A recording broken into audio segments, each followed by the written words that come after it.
Motivasi dan inspirasi. Sahabat sukses, bersama saya Sahari dalam motivasi dan inspirasi. Halo sahabat sukses, apa kabar? Semoga Anda dan keluarga dalam keadaan sehat, sejahtera, dan tentunya sukses. Pada kesempatan ini, topik yang akan kita bahas adalah mengenai keluarga, yaitu membangun kebahagiaan dalam keluarga.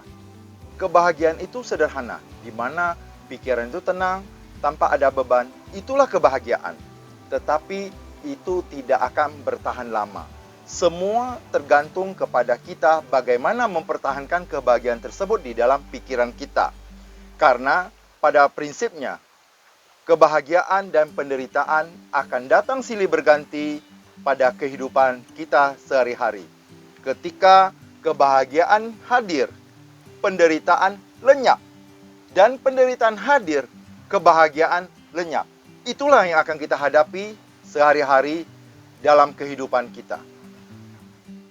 Keluarga adalah satuan organisasi terkecil yang terdiri dari suami, istri, dan anak-anaknya.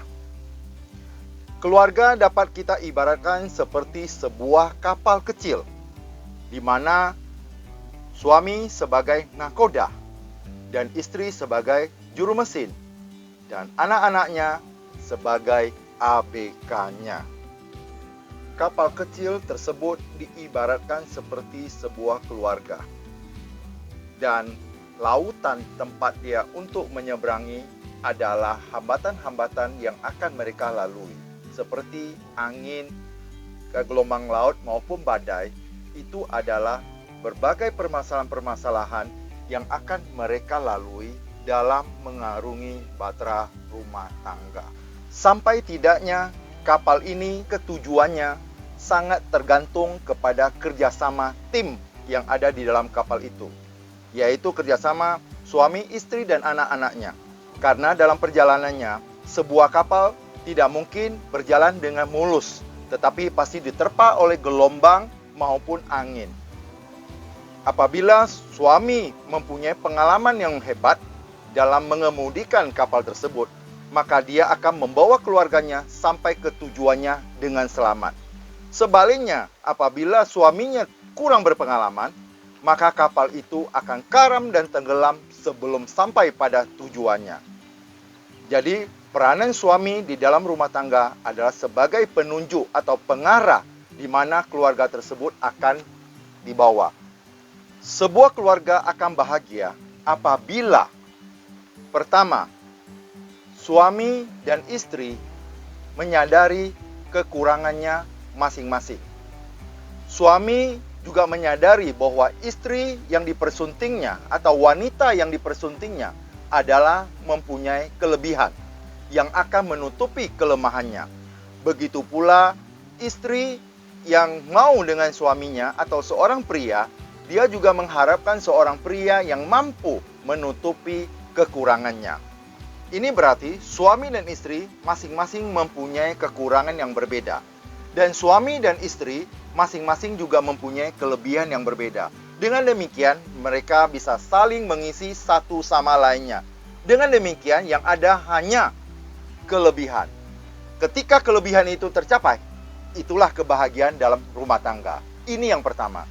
Yang kedua, Seorang suami mendambakan seorang istri yang sifatnya melayani. Karena pada prinsipnya atau pada hakikatnya, seorang suami atau pria itu suka dilayani. Seperti makan, minum, dan segala kebutuhan lainnya itu disediakan oleh istrinya.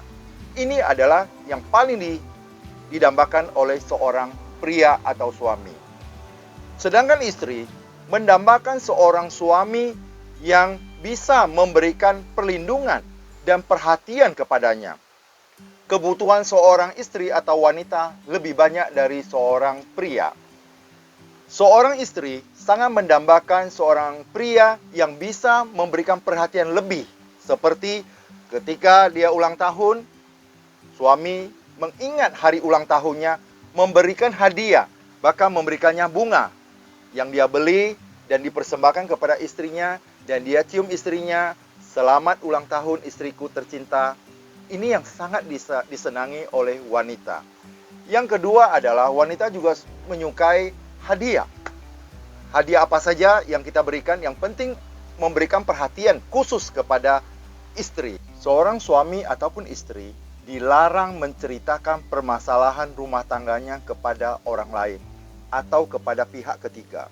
Karena ini akan memancing pihak ketiga untuk masuk ke dalam permasalahan tersebut dan akan mengakibatkan hancurnya rumah tangga tersebut. Jika suami istri ada masalah, jangan dibiarkan masalah tersebut berlarut-larut. Usahakan secepat mungkin masalah itu diselesaikan agar pihak ketiga tidak masuk sampai ke permasalahan ini. Sukses atau tidaknya rumah tangga tersebut tergantung dari suami dan istrinya. Apakah mereka kuat atau tidak? Jika salah satu mereka lemah, maka dipastikan rumah tangganya akan hancur berantakan. Makanya suami dan istri harus sama-sama kuat untuk hidup dalam rumah tangga yang penuh dengan permasalahan. Permasalahan itu bisa datang juga dari orang tua, dari masing-masing pasangan, bisa juga dari saudara-saudari dari masing-masing pasangan, atau dari orang-orang dekat kita. Semuanya itu bisa memberikan permasalahan buat keluarga kita.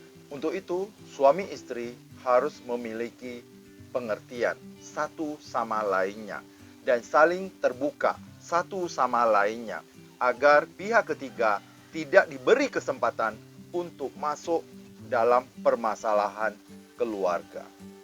Ini harus diperhatikan oleh pasangan suami istri, apalagi mereka masih merupakan pasangan muda yang masih rawan dan tidak berpengalaman dalam mengarungi bahtera rumah tangga. Jika suami istri tidak mampu menyelesaikan masalahnya, sebaiknya mereka sepakat untuk mencari orang yang tepat untuk konsultasi sehingga permasalahan mereka dapat diselesaikan dengan baik. Demikian motivasi dan inspirasi dari saya. Semoga Anda semuanya selalu sehat dan sukses tentunya. Belajar secara berkesinambungan untuk menjadi yang terbaik. Luar biasa.